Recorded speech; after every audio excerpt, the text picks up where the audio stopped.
Assalamualaikum warahmatullahi wabarakatuh. Berjumpa dengan saya kebetulan adalah guru IPA pengampu kelas 7. Kebetulan kelas yang saya ampu adalah kelas 7A dan 7B ya. Selamat bertemu dengan saya. 1 tahun ke depan kalian akan selalu berhadapan dengan saya, khususnya mata pelajaran IPA ya. Untuk pelajaran IPA sendiri yang saya ampu, saya tidak akan langsung ke materi ya hari ini. Minimal saya perkenalkan dulu materi yang akan kalian pelajari di semester ini ya. Karena apa? Kalian biar bisa mengenal materi yang akan kalian pelajari. Jadi antara saya sebagai guru dan kalian sebagai murid itu connect ya, seperti itu.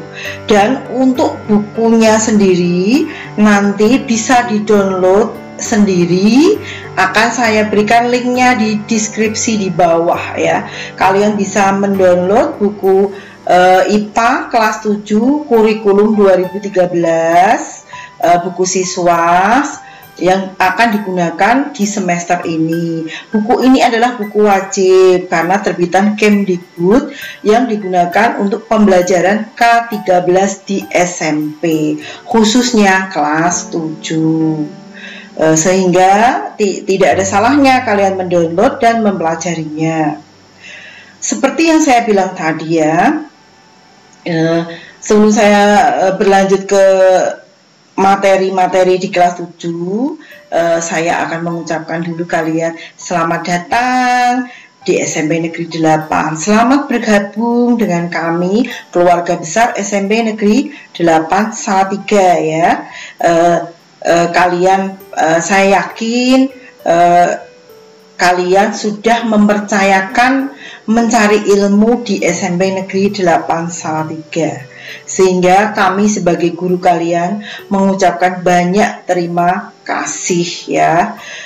Dan kami minta tolong setelah diterima di SMP Negeri 8 Salatiga, kalian bersungguh-sungguh dalam belajar, sehingga apa, biar orang tua kalian juga sudah bersusah payah membiayai dan sebagainya, menyediakan fasilitas, itu tidak sia-sia. Buatlah bangga ya, agar orang tuamu berbesar hati dalam mencukupi kebutuhan kalian.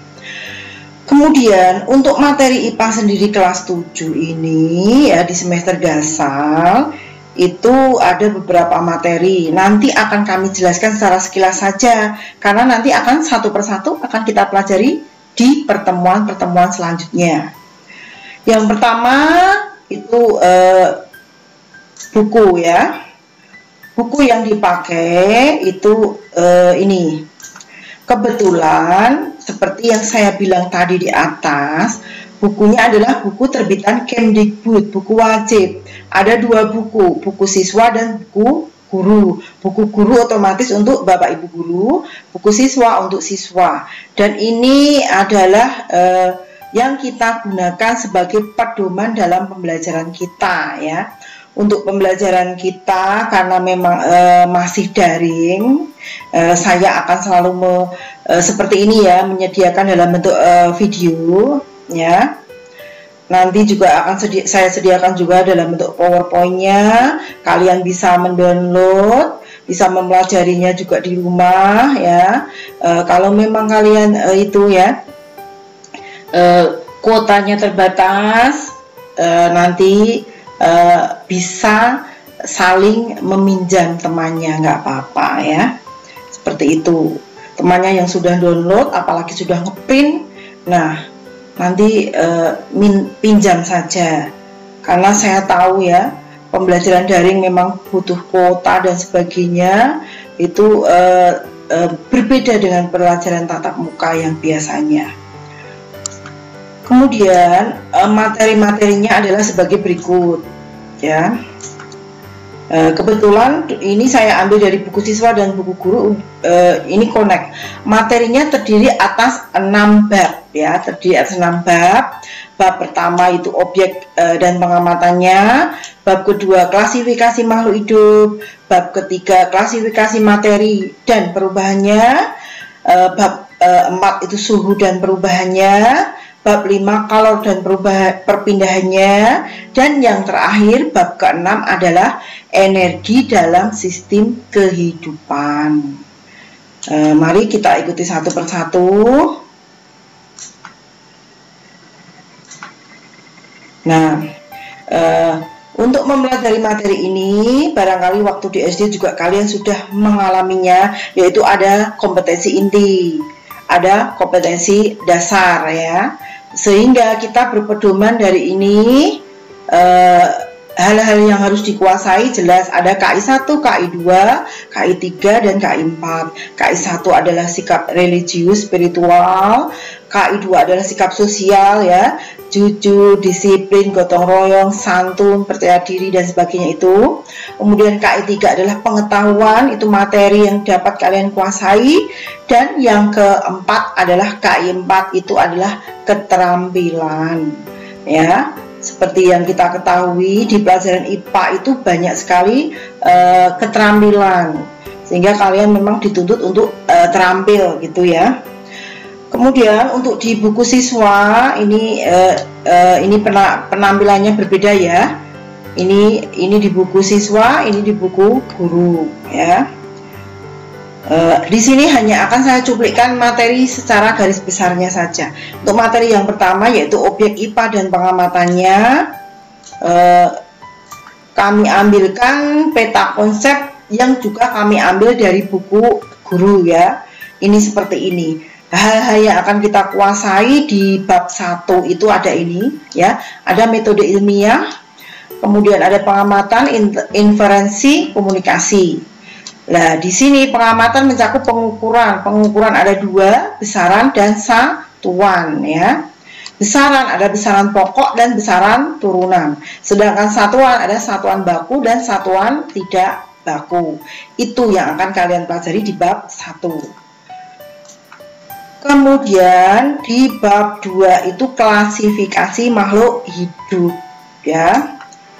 KI, KD-nya bisa dibaca sendiri.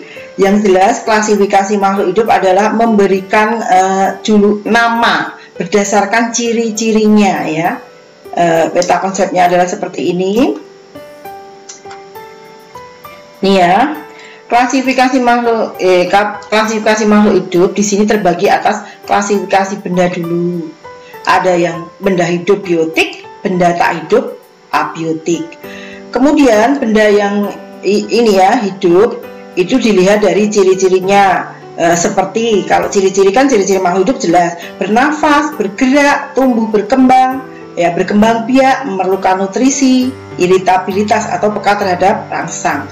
Kemudian ini kalau dilihat dari cara mengamati, yaitu menggunakan alat bantu, yaitu mikroskop. Jadi nanti di dalamnya kita akan mempelajari alat bantu dalam melihat benda-benda yang ukurannya kecil, yaitu mikroskop. Selain itu dengan indera kita, yaitu dengan contohnya adalah mata kita, alat indera ya, bisa mata, bisa kulit dan sebagainya.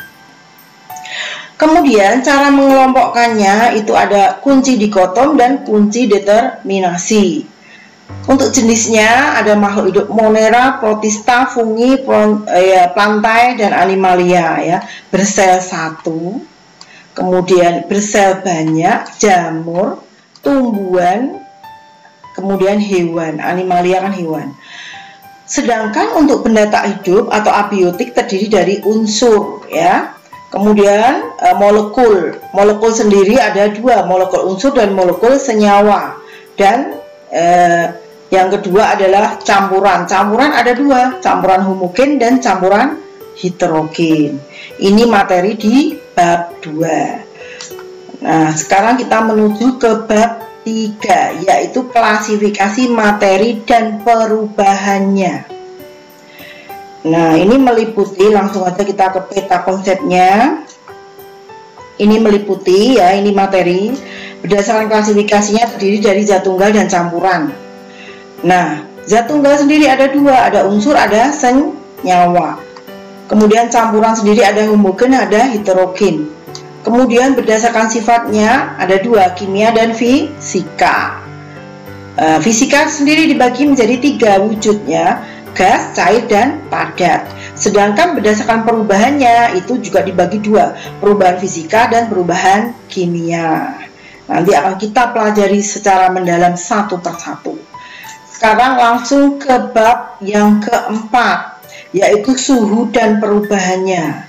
Sedangkan peta konsepnya adalah seperti ini. Ya, suhu dan kalori dibagi dua, suhu dan kalor. Ya, alatnya sendiri termometer, satuannya derajat dari suhu adalah Celcius, Reaumur, Fahrenheit, dan Kelvin. Untuk kalor itu ada perubahan suhu benda, perubahan wujud benda, sedangkan macamnya ada konduksi, konveksi, dan radiasi. Kalau ini saya yakin di SD pun kalian sudah mempelajarinya, ya. Kemudian bab yang kelima yaitu kalor dan perpindahannya. Seperti yang saya bilang tadi, kalian di SD pasti menguasai dengan bagus, ya. Langsung ke itu peta konsepnya. Kalor sendiri ini kan ada perubahan suhu benda, kemudian ada perpindahan kalor. Untuk ini ya, ada pengaruh kalor itu perubahan wujud zat. Kalor yang dibutuhkan untuk perubahan wujud. Nah, ada apa? Ada membeku, menguap, melebur, menyublim, mengembun, dan mengkristal, ya. Sedangkan perpindahan kalor sendiri, kalor dalam keadaan itu ada tiga tadi ya, konveksi, radiasi, dan konduksi. Dan ini biasa dimanfaatkan dalam kehidupan sehari-hari. Sekarang yang keenam, yang terakhir ya. Ini ya, energi dalam sistem kehidupan. Ini meliputi ya, langsung ke peta konsepnya.